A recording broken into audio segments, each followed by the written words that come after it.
प्रभु यीशु मसीह बैठे थे और एक औरत मात्र में लिखा संगमरमर के पात्र में एक इत्र लेके आई और परमेश्वर के पांव पर उसे तोड़कर उंडेल दिया। बाइबल कहती है चेले रिसियाने लगे। वो चेले नहीं थे, वो एक ही चेला वायरस वाला चेला था। कई बार एक वायरस वाला कोई आदमी आपकी टीम में होता है ना, वो सबको नेगेटिव करता था, बड़ा जरूरी होता है ऐसों को निकालना। तो वो चेला कौन था? यहूदा इस्करियोती, क्योंकि वो चोर था।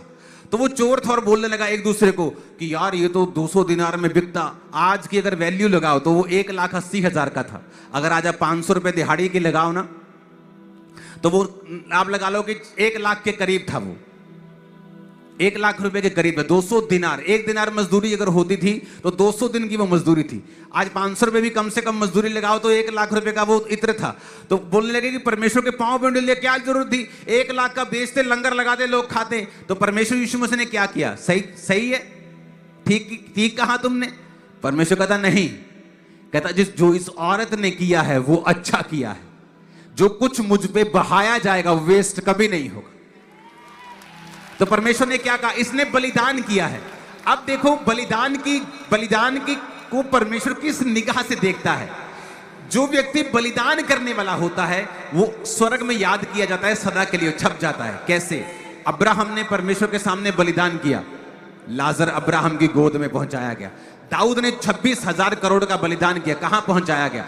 आज जो दर्शन देखते हैं, प्रकाशित वाक्य की पुस्तकें और डैनियल की पुस्तकें, यहोजकल की पुस्तकें पढ़ते हैं, आपको उनमें दाऊद नजर आता है। अगर आप प्रोफेटिकली उनकी स्टडी करेंगे तो स्वर्ग में वो परमेश्वर के, कितने मेरी बात को समझ रहे हैं? कौन था वो? सेक्रीफाइस करने वाला आदमी। अब यहां पर भी क्या हो रहा है? एक सेक्रीफाइस हो रहा है। अपने पड़ोसी को बोलो सेक्रीफाइस कर। अब उस औरत ने बलिदान दिया तो परमेश्वर ने क्या कहा? देखो बलिदान किस तरह से प्रभु देखता है। परमेश्वर ने कहा जब कभी इस धरती पर सुसमाचार प्रचार किया जाएगा, इस औरत के बारे में जिक्र किया जाए। मैं आपको गारंटी देता हूं, आप में से 90% लोग 12 चेलों के नाम नहीं बता पाएंगे, पर इस औरत का नाम आप जानते हैं कि उसने वहां इत्र बहाया था। क्यों? क्योंकि जो सेक्रीफाइस है वो सदा के लिए छपता है परमेश्वर के दिल में, सदा के लिए। और वो सेक्रीफाइस को बहुत ऑनर से, बड़े, क्योंकि यहोवा ने भी अपना इकलौता आपके लिए सेक्रीफाइस किया, बलिदान किया। तो जब आप कुछ बलिदान करते हैं तो परमेश्वर उसको इज्जत और ऑनर की निगाह से देखता है।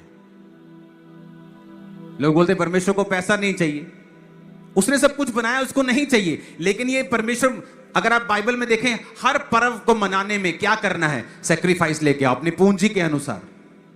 होम बलि चढ़ानी है, भेड़ लेके आओ। पाप बलि चढ़ानी है, भेड़ लेके आओ। स्वेच्छा बलि, भेड़ लेके आओ। होम बलि, भेड़ लेके आओ। गलती हो गई, भेड़ लेके आओ। क्योंकि जो सेक्रीफाइस है, वो हमारे बलिदान है, वो हमारे प्रेम को प्रैक्टिकली परमेश्वर के सामने प्रदर्शित करता है। आज जब परमेश्वर आपसे सेक्रीफाइस मांगता है कि आपको वो सब पुराने काम छोड़ने हैं, वो सब शराब छोड़नी है, वो सारा इंटरटेनमेंट जो शैतानी है वो छोड़ना है, आप सेक्रीफाइस नहीं कर पाते। आप सेक्रीफाइस कई बार नहीं कर पाते अपने ऐसे पॉलिटिकल कैरियर को जो परमेश्वर चाहता अभी आप छोड़ दें, क्योंकि वो आपको आगे नहीं बढ़ने दे रहा। आप सेक्रीफाइस नहीं, जब आप सेक्रीफाइस नहीं करते, परमेश्वर की निगाह में आप एक मूल्यवान इंसान कभी नहीं बनते।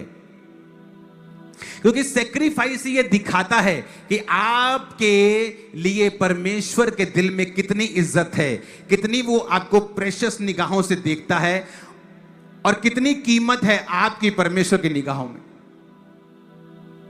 आज कहां विश्वासी लैक करता है, कमी है उसकी लाइफ में, सेक्रीफाइस में, वो बलिदान की कमी है। आपके सामने 2 लकड़ियां पड़ी, आपने आग जला दी, कितनी आग होगी? जितनी लकड़ी है आप 20 कर देंगे, आग उतनी होगी। आप 100 लकड़ियां जलाएंगे, आग उतनी हो जाएगी। मैंने बलिदान दिया अपनी पर्सनल लाइफ को। मिनिस्ट्री में जब मिनिस्ट्री बढ़ रही थी, मैंने अपनी लाइफ को बिल्ड नहीं किया। लोग हैरान होते हैं जब ये चर्च, अब इंडिया की हम फर्स्ट नंबर पे आते हैं, सेकंड नंबर पे एक हैदराबाद में चर्च है। सुनो, जब ये चर्च इंडिया की सेकंड नंबर की चर्च थी, पंजाब की सबसे बड़ी चर्च थी, उत्तर भारत की सबसे बड़ी चर्च थी, मैं रेंट पे रहता था तब भी। और लोग शौक थे। हाँ, मैं लोगों को घर बना के दे रहा था, लोगों को प्लॉट्स लेके दे रहा था, चैरिटीज कर रहा था, लेकिन मेरी पर्सनल लाइफ, मैं तब भी रेंट पे था। ये मैं 2015, 16, 17 की बात कर रहा हूं, बहुत पीछे नहीं है ये। बिग चर्च, क्यों? पर्सनल लाइफ अलग थी, सेवकाई की लाइफ अलग थी। परमेश्वर ने मुझे बाद में ब्लेस किया, लेकिन मैंने इंतजार किया। मैं अपना घर बना सकता था, बड़े बड़े महल खड़े कर सकता था, बहुत कुछ कर सकता था। टीम को बनाया, चीजों को बनाया। आप जहां आज बैठे हैं लाखों स्क्वायर फुट में, ऐसी 3-4 बिल्डिंग में पीछे और खड़ी कर सकता हूं। पॉसिबल है क्या? नहीं, आम रीति से पॉसिबल नहीं है। जस्ट फैसला किया कि यार शेड डाल दो, कितने करोड़? यहां 20 करोड़ रुपए लगा होगा, दिनों में लगाया। जब आप परमेश्वर के सामने एक सेक्रीफाइस वाली लाइफ जीते हैं, आपकी आग ज्यादा होती है, दूसरों से फायर ज्यादा होती है, खुदावंद आपसे ज्यादा प्रेम करता है।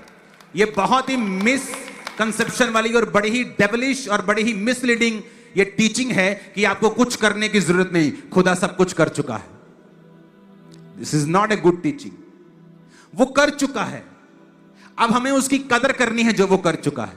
हमने साल्वेशन के लिए कुछ नहीं किया, हम कुछ नहीं कर सकते, लेकिन अब साल्वेशन पाने के बाद हम हर एक चीज एक थैंक्स गिविंग के जैसे परमेश्वर को दे रहे हैं। अपना समय, अपना पैसा, अपनी विल, अपनी इच्छा,